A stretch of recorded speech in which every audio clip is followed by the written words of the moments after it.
Hello, this video is the RICA overview that you will watch prior to attending PLS 318, Inquiry-Based Teaching and Mentoring for meeting the TPA and RICA. Today's video will cover what the RICA exam is, a typical path for reading pedagogy and reading presentations, and then we'll look at the RICA exam itself, the two test options, the different test questions you'll encounter, and the content that can be found on the RICA exam. We'll finish by looking at different ways to prepare for RICA. According to the California Commission on Teaching Credentialing, the purpose of the RICA is to ensure that California candidates for multiple subjects teaching credentials and education specialist instruction credentials possess the knowledge and skills important for the provision of effective reading instruction. Candidates usually complete their reading pedagogy and methods course early in their program at their credentialing program. Candidates then continue to engage with the reading pedagogy and making connections in other coursework and courses that they take. As they near the end of their credentialing program, candidates can complete an optional RICA test prep course. And then lastly, that is when candidates are encouraged to attempt the RICA, which is usually immediately after taking both or one of their reading pedagogy methods courses, and then any prep courses that are offered. With the closure of test sites over the past year and a half, this last step of being able to complete the RICA immediately after their coursework may not have been able to have happened. Let's look at the two test options that RICA has. The first is a written exam, which is what is recommended to take. There are 3 subtests. You are able to take each subtest individually, 2 at the same time, or 3, all 3 altogether. The cost for each subtest is $57 for a total of $171 for all 3 subtests for the entire RICA exam. The passing score for each subtest is a 220, and you are able to go to a Pearson testing center or also take it online at home through online proctoring. Online proctoring is not offered every day, so going to the Pearson website to see when it is offered can help you secure one of those dates. With the subtests, if you do not pass one of the subtests, you only need to retake that subtest. Therefore, you will need to pay the $57 for each subtest each time that you need to retake it. Subtest 1 is focused on domain 2, which is word analysis. It's everything from phonological awareness to concepts about print, phonics, spelling, sight words, and structural and syllabic analysis. Domain 3 focuses on fluency, the components of a fluent reader, and how to assess fluency. Subtest 1, you will have a total of 1 hour and 15 minutes to complete 35 multiple choice questions, a short written instructional task, which your response will be 75 to 125 words and focuses on domain 3. 1 longer written instructional task, which your response will be 150 to 300 words and focus on domain 2. Subtest 2 focuses on domain 4, which is the vocabulary, background knowledge, and academic language, and domain 5, which is comprehension. You will have a total of 1 hour and 15 minutes for this subtest to complete 35 multiple choice questions, a shorter written response for domain 4, and a longer written response for domain 5. Subtest 3 focuses on domain 1, organizing and managing reading instruction based on ongoing assessments. For this subtest, you will have a total of 1 hour and 30 minutes to complete 25 multiple choice questions and 1 case study. The case study does encompass all 5 domains that are found throughout the 3 subtests. The second test option is a video performance assessment. To complete this assessment, you need to complete 3 instructional videos.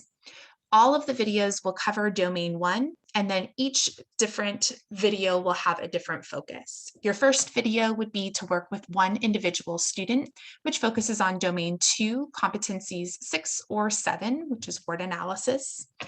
A second instructional video of you working with a small group of students, 3 to 12 students, and that would focus on Domain 4, Competency 11, which is vocabulary. And then an instructional video focused on whole class instruction. Your whole class can be 5 students or more and focusing on Domain 5, Competencies 13, 14, or 15, which is comprehension. For each video, there is an instructional context form to complete, a 10-minute video clip, and a reflection form. The test is $171 and is offered a few times throughout the year for the submission dates. Going to the Pearson website will allow you to see the due dates for this assessment. Let's look at the different test questions that you will find on the written assessment. The first are multiple choice questions. The multiple choice questions will have 2 types. The first will be a content-focused question, such as, in the word chimpanzee, which of the following pairs of letters is a digraph? The second type of multiple choice question will be longer. It'll have a longer stem, longer answers, and you'll be focusing more on instructional contexts and instructional strategies. The second type of test question you will find are written instructional tasks. These are small written responses. They are not essays, but instead being posed a question and being able to answer that question with evidence from the student work that you have been provided. You'll have 2 smaller responses that are 75 to 125 words. Those focus on Domain 3, fluency, and Domain 4, vocabulary, academic language, and background knowledge. You will also have 2 longer responses focusing on Domain 2, word analysis, and Domain 5, comprehension. And those longer responses will be 150 to 300 words. You will be provided a little word box on your screen so that you will know how many words you have included in your response. This is an example of one of the written instructional tasks. This is one from Domain 3, fluency. So the response will be 75 to 125 words. Note that they provide an instructional context up at the top, and then provide you what your task is. The examinee task are where your questions can be found that you will want to respond to. This last piece here is important as it reminds you to relate your response to this instructional strategy described above. A rubric is used to score your written responses. There are 3 performance characteristics that they assess. The purpose, that the candidate demonstrates an understanding of the relevant content and pedagogical knowledge by fulfilling the purpose of the assignment. Application of content, where the candidate accurately and effectively applies relevant content and pedagogical knowledge. And then support. Does the candidate have appropriate examples, evidence, and rationales based on relevant content and pedagogical knowledge? The third test question type is a case study. You will be assigned 1 student who can be in kindergarten through 8th grade, and you will get 5 to 10 pieces of work from that student. Pieces of work could be a running record, a spelling test, teacher notes, examples of student work like handouts. So it can be a variety of information that you would get about the student. Your goal with the case study is to identify the strengths, needs of the reader, and how you would support the student. You'll have 300 to 600 words where you will identify 3 strengths and or weaknesses. So a total of 3, no more than 3 and no less. Describe 2 instructional strategies or activities, and then explain how those strategies or activities will help the student. So you'll identify their reading performance, what else could you do to support this student, and why would those strategies and activities support the student. Your case study response will be scored on a 4-point scale by 2 readers. You have the same 3 areas: the purpose, relevancy in the content, and also your examples and evidence that you use. Next, let's look at the test content that will be found on the RICA exam. There are 5 domains which have been covered through the presentation.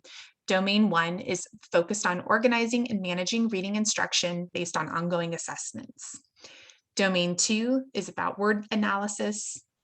Domain 3, fluency. Domain 4, vocabulary, academic language, and background knowledge. And Domain 5, comprehension.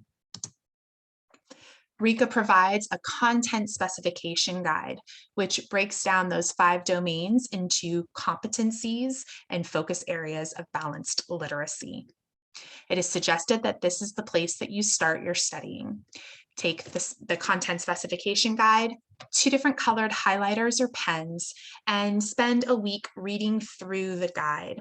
Look for areas that you are familiar with, possibly if you teach kindergarten and you get to the section on phonological awareness, you would highlight those areas with one color that you feel confident in those areas. As you get to other areas that you would like to review more, use the second color highlighter and highlight through those areas to remind yourself to go back and spend more time to review the strategies, assessments, and key vocabulary for the test. Academic language is key to both the written instructional tasks and the case study on the test. So knowing the reading terminology and vocabulary that is found in the content specification guide can be important. That being said, if you forget the name of a strategy that you would like to use in your response, explaining it thoroughly can help with your response. But again, knowing the academic language for your responses and to identify it in the multiple choice can be helpful. Let's look at a couple strategies for preparing for the RICA exam. You'll want to give yourself about 3 to 4 weeks to study. This will allow you to go back to readings or watch videos or look through more examples of areas that you would like to review more of. You'll want to start with the content specification guide, as mentioned a couple slides before. Give yourself a few days to a week to review through that guide. Use the practice test that has been released by RICA. The questions look similar, the format looks similar to what you will see on the test. And here at North Coast School of Education, we offer a RICA prep course on Canvas that you can take those quizzes and take the quizzes over and over as a way to review. When you're doing the written instructional tasks and case study, as you are preparing for the test, time yourself. Put away your notes, pull up the question, start a timer, read through the question, and type up your response. Then send your sample written response to the RICA instructor, who will be able to give you feedback on your answer. A few resources include the James Zarillo Ready for RICA Test Prep book. This breaks down the content that can be found on the RICA exam, as well as provide helpful test-taking strategies and tips for the test. The other resource to look at is the case studies in preparation for the California Reading Competency Test. If you would like more practicing of the case studies, that's a great tool to use. And lastly, North Coast School of Education offers both a Canvas course with practice questions and glossary questions, vocabulary questions, as well as RICA workshops throughout the year. Thank you for watching the video. If you have any questions, please contact Autumn Wagner at the email on this slide with any questions. Thank you.